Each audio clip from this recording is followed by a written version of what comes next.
I want to talk about is that particular building right there. It still has a little bit of the ornamental wood on it, especially when we get on the other side. But you'll notice up in the roof there, there's some ornamental wood, and as we notice the porch to the left or right when we go past, you'll see a little ornamental wood left. But it was a store through many different owners. And I'll start out with Bill Keller. Bill Keller had a candy shop, and he had a roaster, a hand roaster, where he'd take raw peanuts in the shell and roast them, and the smell that emanated from the candy and the peanuts was just undeniably attractive. And it was before my time, but Al Camp in his book, which we will have for sale as part of our bicentennial, describes that every day when possible the kids would come to Bill Keller's store, and just for the aroma, but if they had a penny or two, they would always spend it there as well. Then Oscar Freed took it over later and opened a restaurant. And he had, so far as we can determine, the first electric sign.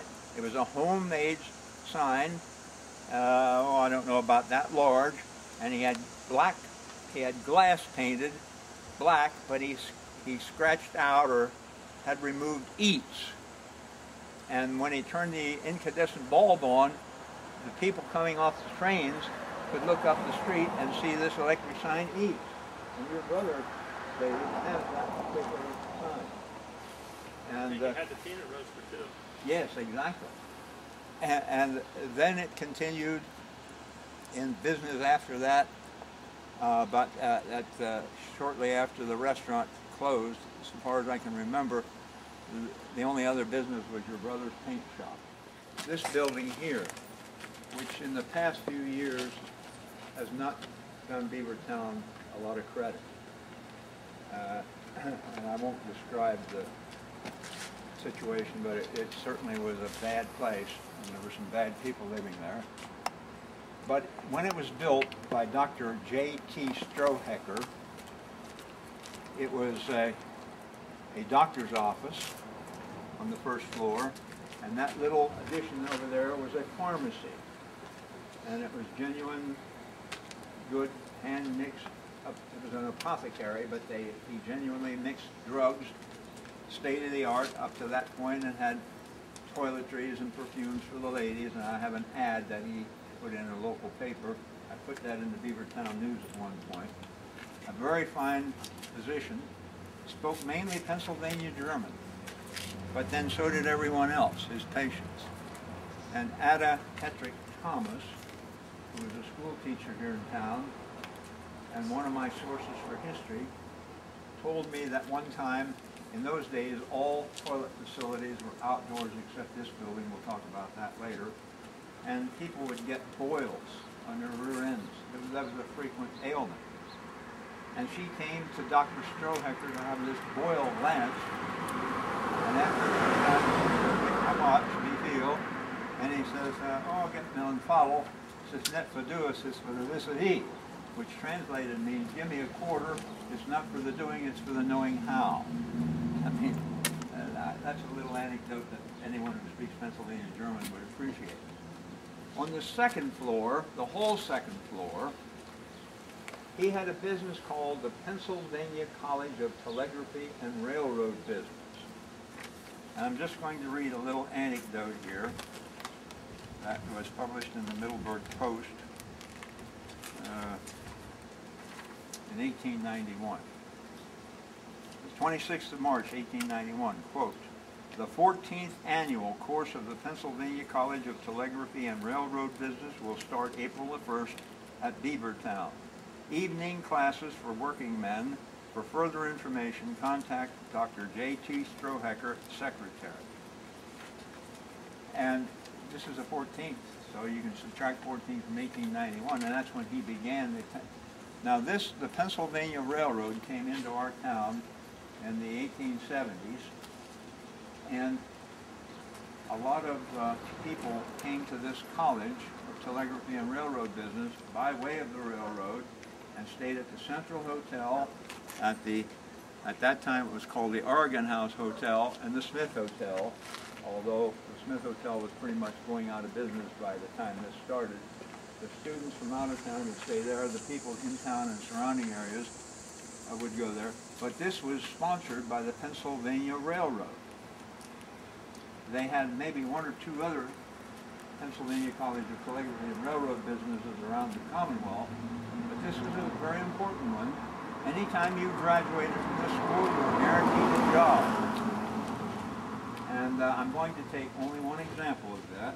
A gentleman by the name of Maxwell Kearns graduated from this particular school, and he went to Erie, Pennsylvania as a calligrapher for the Pennsylvania Railroad. And he became very, very homesick. And he starts sketching. There was a hand-drawn sketch which we had at our 1974 show that Loretta Muchler from Middleburg had. And she died, and her sister don't know what happened to it, and it's disappeared so far as we know. He had hand-sketched an auto buggy and sent it back to his father, who lived here. And they had a buggy plant right over there. If you take the carport away, that lot in there is where the Kearns buggy factory was. And his father, John Kearns, said, "Max, come on home, we'll build it." So in 1907, they created the Eureka Auto Company and built the very first auto buggy right at this site.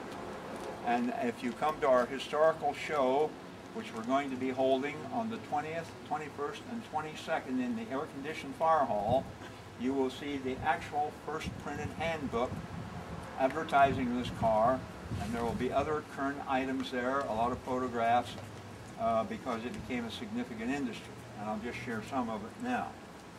The Eureka Auto Buggy led into the truck business, and the truck business started in 1913. 1914, war broke out in Europe. The Austro-Hungarian Empire and the state of Germany had declared war essentially on France and Russia and a bunch of other people. And World War I started over the assassination of the Archduke. And France and England were allies, and they sent to the Kern Motor Car Company orders for armored trucks. The British wanted them with right-hand drive, the French wanted them left-hand drive, and they bought all kinds of steel for framing and for building, and they shipped the first order out, and because it was war material, the Germans had advertised in the New York papers that if they know of any war material being sent by any ship, passenger or otherwise, they are declaring war on it, and it will be a subject of their submarine attacks. Well, sure enough, this particular thing, through I don't know what process, was known to the Germans to be war material for the French and the British, and so it was torpedoed and it was sunk, but the order had not been delivered, and it was agreed that there would be no pay until it was delivered. So I don't know how many, I've heard as high as 600, but I can't believe that. So I'll just leave an unspecified number of orders were shipped, sunk, never paid for, and it put a dent into the car business.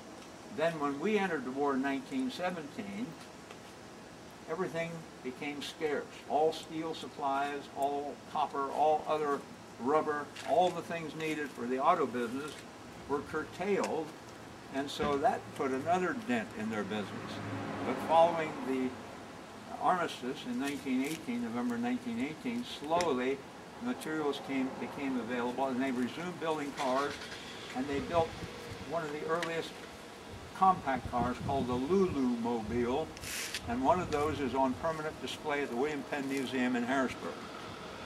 So if you want to see a product of Beavertown, pretty much in the pristine condition, go to the William Penn Museum, and there's a little story about it there. Lula was his sister, that is Maxwell's sister, and it sold, well, you'll see all about that in the show coming up.